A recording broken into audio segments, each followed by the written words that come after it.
Et puis vous le disiez, tout ce qu'a dit le président de la République à l'international, ben, c'est éclairant. C'est-à-dire que là, il est en décalage de phase complet.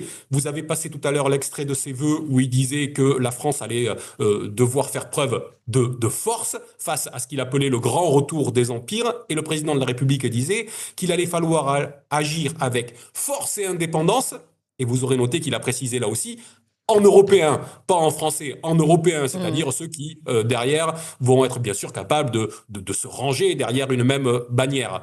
Si on regarde ce qui s'est passé sur le Venezuela depuis 48 heures, moi j'ai noté que l'Espagne, par exemple, est venue pour dénoncer les agissements du président américain au Venezuela, quand l'Italie s'est totalement alignée sur Monsieur Trump, et quand la France et l'Union européenne, elles, sont restées dans une espèce d'entre-deux qui visait à ne surtout pas Se fâcher.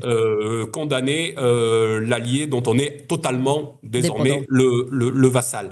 Et en cela, on l'a vu avec le tweet qui était totalement indigne de la part du président de la République, qui a réussi à faire un tweet dans lequel il n'y avait même pas la mention de l'intervention américaine. C'était un truc totalement en lévitation qui commençait par une condamnation de Maduro et il n'y avait pas de mention de l'intervention américaine là-dedans. Autrement dit, il fait de nous tout simplement une colonie américaine.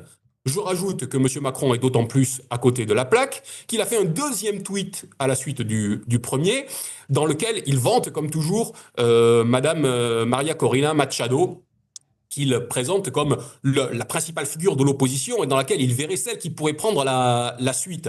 D'ailleurs, je vous fais remarquer que le comité Nobel là, et tous ces organismes qui ont été délivrés ce prix à Madame Machado, qui est pas capable d'unifier l'opposition derrière elle, qui a des positions qui appellent à une intervention étrangère dans son Mhm. pays, on voit bien quel est le jeu que jouent ces pseudo-organisations internationales, ces pseudo-comités et machin truc, qui finalement sont ceux derrière lesquels se rangent les bien-pensants, mais qui façonnent le monde d'aujourd'hui.